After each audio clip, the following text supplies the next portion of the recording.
Sir क्या नाम है आपका? सुरेंद्र सिंह। आप कहाँ के निवासी हैं? अम्बेडकर कॉलोनी। अंबेडकर कॉलोनी का नाम आते ही लोगों के दिमाग में जहन में एक सवाल आ जाता है कि यहाँ पर नशे का कारोबार होता है और ये भी बदनाम एरिया शहर का माना जा रहा है। क्या यहाँ के लोग कभी प्रयास नहीं करते कि भाई इसका माहौल सुधरे और किस तरह से यहाँ आपको तकलीफ जो झेलनी पड़ती है बाहर किसी भी तरह की सामाजिक भेदभाव, तो उसके बारे में बता सकते हैं कुछ? यहाँ इस बस्ती में कुछ लोग हैं। अगर सैंसियों को छोड़ते हैं तो भी मतलब ये कुछ लोग हैं जो ये नहीं चाहते कि भी इस बस्ती में सुधार हो। नशा तो सैंसी बेचे है, लेकिन सैंसी में भी कुछ ऐसे बंद है जो मेहनत करके खाना चाहे हैं, लेकिन उनकी मजबूरी लगा लियो, कुछ भी लगा लियो, मतलब कि कुछ लोग नहीं चाहते कि भी इस बस्ती में आगे बढ़ने का फोटो हो गई, सुधार हो। इस बस्ती में कितने मकान बने होंगे और कितने लोग रहते हैं? इस बस्ती में कम से कम 500 घर है। और नशे के काम से कितने जुड़े होंगे लगभग? नशे के काम से ये कोई 40-50 घर है। तो उन 40-50 घरों का जो 90% लोग हैं जो ये काम नहीं करते, उन लोगों को किस तरह की तकलीफ सहनी कर आती है? ये तो वो बात है ना जो उनका भी एक मछली तालाब में सारे गंदा करते हैं, वो बात है भी। एक बंदा भी अगर गलत हो तो सारे बदनाम तो नहीं होना है। फिर हमारे भी कोई कुछ ऐसी बस्ती के हैं, कुछ समाज के लोग हैं जो जैसे भी कोई कुएं वाला आ गया तो उसको अंदर नहीं जाने देते, या कोई ट्राली वाला आ गया तो उससे का साथ खब्बी करनी। कुछ ऐसे है जो बच्चे मतलब काम धंधा करते नहीं है और बस्ती के बाहर ही खड़ी हो जाते हैं कहीं आसपास में ही, अनजान आदमी को घुसने देते हैं, उनके पैसे घूस लेते हैं या ऐसे ही कुछ काम करते हैं।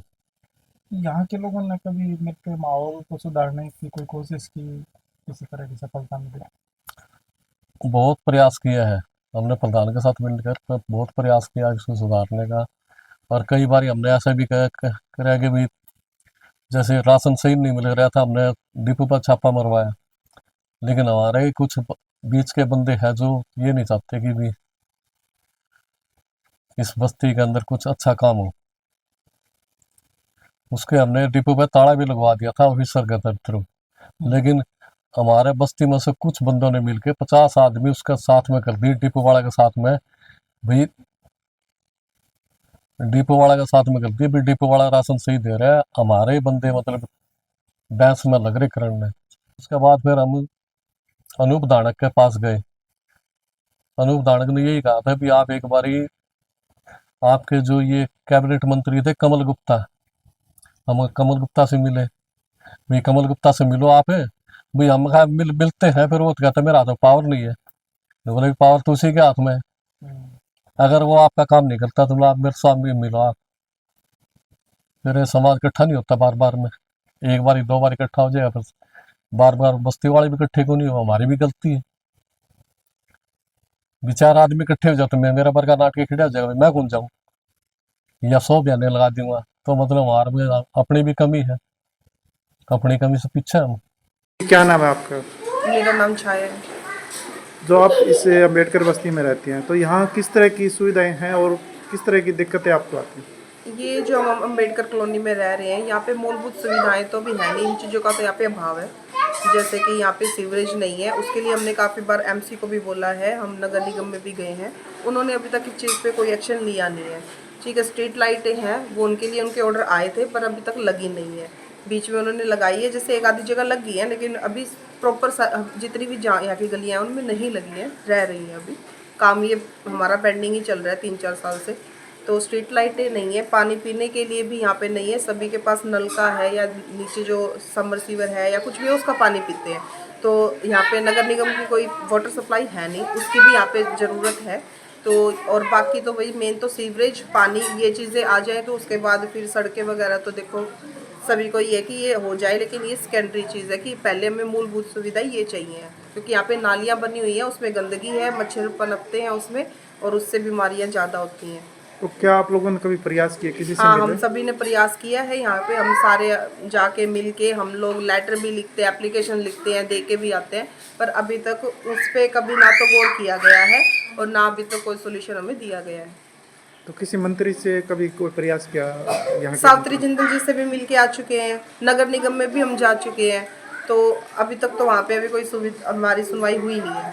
सरकार इसको अवैध बता देती है कि ये सरकारी जमीन पे बसी हुई है, तो क्या नहीं, हम यहाँ पे हाउस टैक्सेस भर रहे हैं प्रॉपर। जब भी आ रहे हैं हम अपने हाउस टैक्स अपने नियम से, अपने जो भी तारीख हमें दी जाती है उससे पहले हम लोग अब सभी यहाँ पे जिनके भी आते हैं सभी हम भर देते हैं। और ऐसा भी हमें बोला गया है पहले कि आप लोगों को यहाँ पे अगर आपकी रजिस्ट्री कर दे तो आप लोग वो करवाने के लिए तैयार हो, तो हम वो भी बोलते हैं कि हाँ हम कर देंगे। कलेक्टरेट है उसके अकॉर्डिंग जो भी है हमसे अगर भरवाया जाता है हम वो भी भरने के लिए तैयार है। क्या नाम है सर आपका? मेरा है जी रघुवीर प्रधान।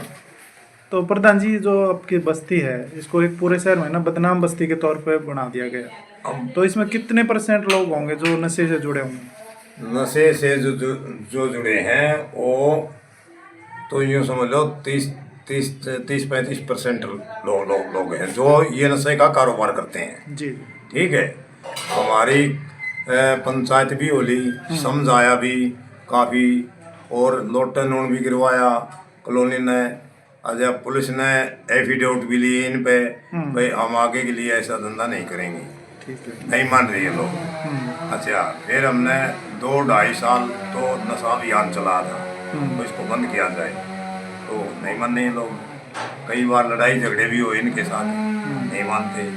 अच्छा, पुलिस भी सभी बराबर नहीं है, कुछ लोग ऐसे भी हैं भ्रष्ट लोग जो हाँ भाई ठीक है हो रहा है बढ़िया है, तो भी से मिलने से यहाँ पे। बाकी ईमानदार भी हैं, सारे मिलता है। अजय इनके इस नशे को लेके 4-5 मकान भी टूटे थे, जी। ये नहीं माने। अब भी पुलिस इनको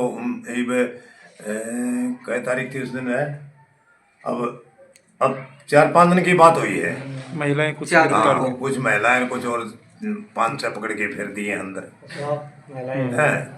अब जो कॉलेज में बच्चे पढ़ते हैं, यूनिवर्सिटी में जो बच्चे पढ़ते हैं, वो बच्चे सब बर्बाद हो गए। लड़कियां भी आती हैं नशा करने, बहुत ज्यादा लड़कियां। हमारी कॉलोनी के तो बच्चे हुए शहर के बच्चे भी सब बर्बाद हो गए। आने वाली जो पीढ़ी है वो यूं मान लो खत्म होगी।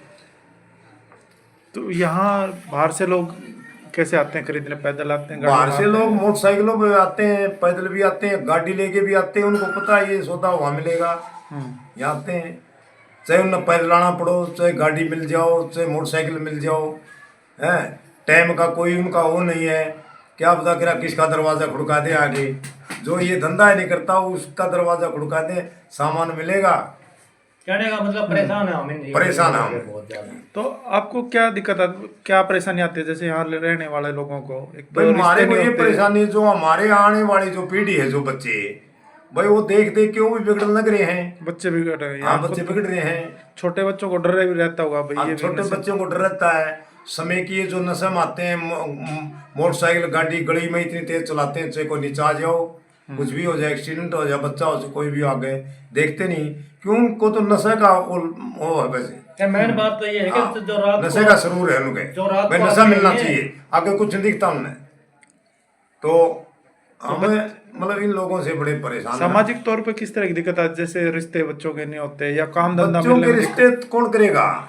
अच्छा, जैसे बच्चों के रिश्तों में भी बात आती है। अब कोई भी रिश्तेदार हो जिसको पता लगता है वहाँ रहते हैं उस कॉलोनी में, अरे वहाँ तो नशेड़ी लोग बसते हो, तो बस्ती है पूरी नशेड़ियाँ गई है, पूरी बस्ती का छाप लग रही है यार। अच्छा, और भी कोई रिश्तेदार आता है, 1-2 बार आ गया, उसके भी मतलब दुख होता है। बहन जो कहाँ बसते हैं लोग, क्या करें। अब हमारी तो मजबूरी है, जाए कहाँ। तो आपका मन नहीं करता इसको बेच के या कहीं किसी और कॉलोनी नहीं, में इसको बेच के ये बिक तो नहीं रहे, बिक भी नहीं रहे? बिक नहीं रहे। अच्छा, जब बिके तो यही लोग लेते हैं, इनको हम देते नहीं, इनकी नफरी और बढ़ेगी। करने वाले 30% जो यहाँ रहने वाले हो तो बेचारे और परेशान हो जाओगे। चल मैं कॉलोनी का प्रधान हूँ, मैं बेच के चला गया, तो और हमारा जो गरीब तबका है वो तो खरीद नहीं सकता, क्यों। उन बेचारा रोटी की मुश्किल हो रही है। अच्छा, यही लोग खरीदेंगे, ये लोग खरीद के इनकी और नफरी बढ़ेगी, तो पीछे वाले जो हमारे भाई हैं वो तो परेशान और होगी ज़्यादा। यहाँ के बच्चों को जो ठीक बच्चे हैं जो रोजगार करना चाहते हैं, छोटी दुकान पे काम करना चाहते हैं, कुछ और ऑटो मार्केट में लगना चाहते हैं, तो उनको भी लोग नौकरी नहीं देते। वो सोचते हैं नहीं, उनको तो ये छाप लग रही है ना भाई, अम्बेडकर कॉलोनी के हैं, इसलिए नौकरी उनको, हाँ, इसलिए उनको नौकरी कोई रोजगार भी नहीं मिलता, उनको काम धंधा नहीं मिलता। ना कोई नहीं मिलता, कोई दुकान पे और कोई नहीं लगाएगा भाई, ये अम्बेडकर कॉलोनी के हैं। किसी माथा थोड़ा लिखे है। अब जो नौकरी देने वाले हो तुम होते ये भी करते होंगे। हाँ, वो एक धारणा बन गया लोगों में। हाँ भाई, इन लोगों में जब ये नशे का कारोबार करते हैं तो ये लोग चोरी चप्पा भी करते होंगे, और भी क्या पता क्या क्या कमी है इनमें। वो तो जब एक कमी है तो फिर तो सारी नजर आती है। ये मामला है। तो इस कॉलोनी को जो वैध कराने की एक प्रक्रिया चल रही थी, भाई इसके दस्तावेज बन जाए। इस कॉलोनी का ऐसे है जी, कॉलोनी का कुछ 60-65 घर है, परली तरफ टूटने का वो प्लान बना था महकमे ने। अच्छा, ये क्लॉथ मार्केट है, वो ये नोले ये ज़मीन हमारे उसमें आती है, अप्रूवमेंट से जो है यहाँ आ गई थी, पुलिस भी आ गई थी, सारे काम भाई को तोड़ दिए। तो हमने आज से 4-5 साल पहले हाई कोर्ट में सटे ले ली थी, तो उस सटे का वो चलन लग रहा है।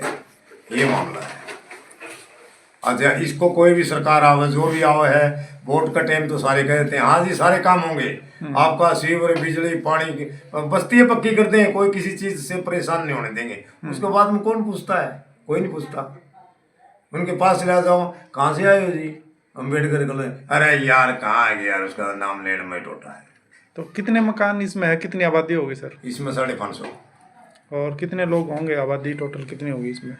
इसमें ये देख लो हमारे 1350 वोट।